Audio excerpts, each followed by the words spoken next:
Sir कैसे देखते हैं आज उन्नाव पीड़िता का सुप्रीम कोर्ट में हेयरिंग? जी बिल्कुल, इंसाफ की आस में है, इंसाफ की तलाश में है, इंसाफ की उम्मीद लेकर के ऑनरेबल सुप्रीम कोर्ट में है कि इंसाफ होगा।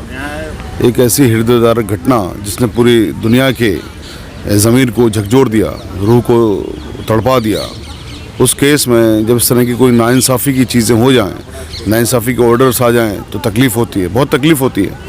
उस तकलीफ़ की वजह से ऑनरेबल सुप्रीम कोर्ट आए। सर एक निचली अदालत अगर फैसला दे देती है, कार्रवाई करती है, लेकिन दिल्ली हाई कोर्ट का ये फैसला कहाँ तक उचित रहा? देखिए, पहली बात तो मैं आपको बता दूं, कोई अदालत निचली नहीं होती है, सिर्फ ट्रायल कोर्ट और हाई कोर्ट की बात होती है।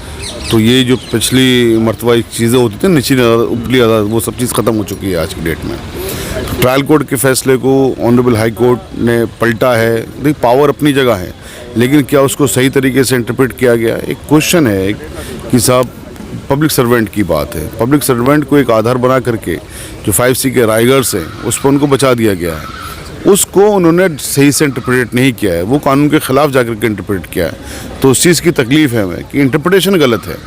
उसी को अगर सही से आप इंटरप्रेट कर लें तो लाइफ इम्प्रिजनमेंट है, फिर उनकी सज़ा को सस्पेंड नहीं किया जा सकता था। तो वहीं पर पूरे का पूरा खेला हुआ है। दिल्ली हाई कोर्ट का कहना था कि जो कुलदीप सिंह सेंगर हैं उन्होंने 7 साल की सज़ा काटी है, उनका बर्ताव जो है वो जेल में अच्छा रहा। वो ग्राउंड नहीं हो सकता, पॉक्सो में सस्पेंशन का वो ग्राउंड नहीं हो सकता। लाइफ इम्प्रिजनमेंट है, सज़ा हुई है उनको, एक कोर्ट ने सज़ा दी है।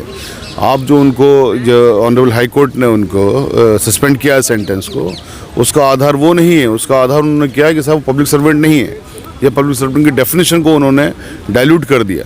तो वो चीज़ है, मेन चीज़ वहाँ पर है, सारा क्रक्स वहीं पर है। अगर अदालतें इस तरीके से फैसले देने लग जाएंगी तो जो रेपिस्ट तमाम लड़कियां हैं वो न्यायालय पे कैसे सर भरोसा करें? इसीलिए तो यहाँ पर ऑनरेबल सुप्रीम कोर्ट में है, क्योंकि फैसले गलत हैं।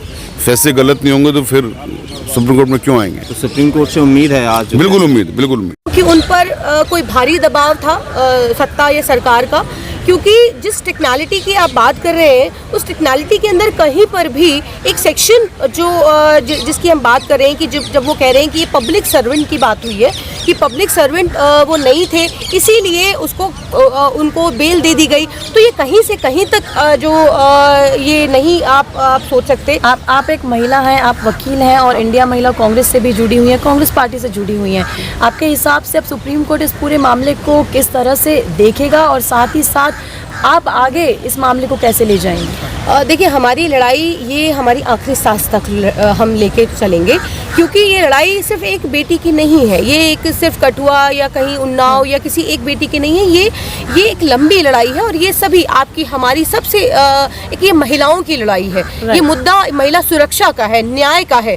और अगर मैं समझती हूँ कि अगर ये आज सुप्रीम कोर्ट के अंदर मामला सिर्फ CBI ने दाखिल किया और वो सिर्फ इस पे डेट लग गई कि अभी वेकेशन बेंच के सामने लड़ाई जो है वो जारी